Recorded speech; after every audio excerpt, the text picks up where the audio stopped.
Hi everyone, and welcome to my YouTube channel. Today, I'm going to be talking about how to register for the Kerala Teacher Eligibility Test, KTET. The Ktet is a state-level examination that is conducted by the Kerala Pariksha Bhavan. It is a mandatory requirement for all candidates who wish to teach in government and aided schools in Kerala.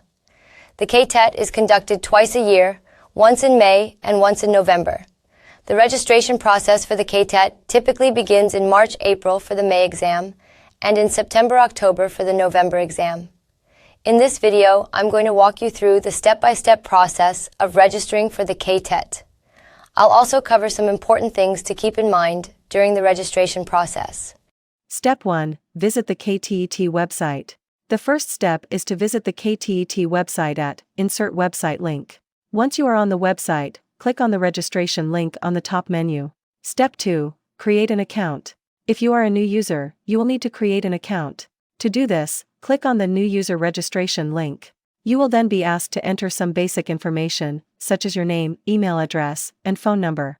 Once you have entered all the required information, click on the Submit button. Step 3. Log into your account. Once you have created an account, you can log in using your email address and password. Once you are logged in, you will be able to access your dashboard.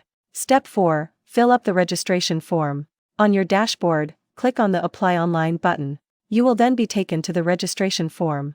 Fill up the form carefully and accurately.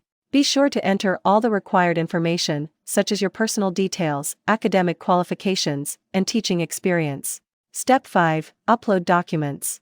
You will also need to upload some documents, such as your passport-size photograph, scanned signature, and educational certificates.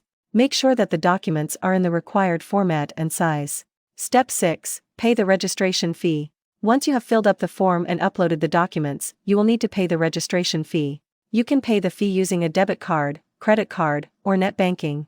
Step 7. Submit the application. Once you have paid the fee, review your application carefully and make sure that all the information is correct. Then, click on the Submit button to submit your application.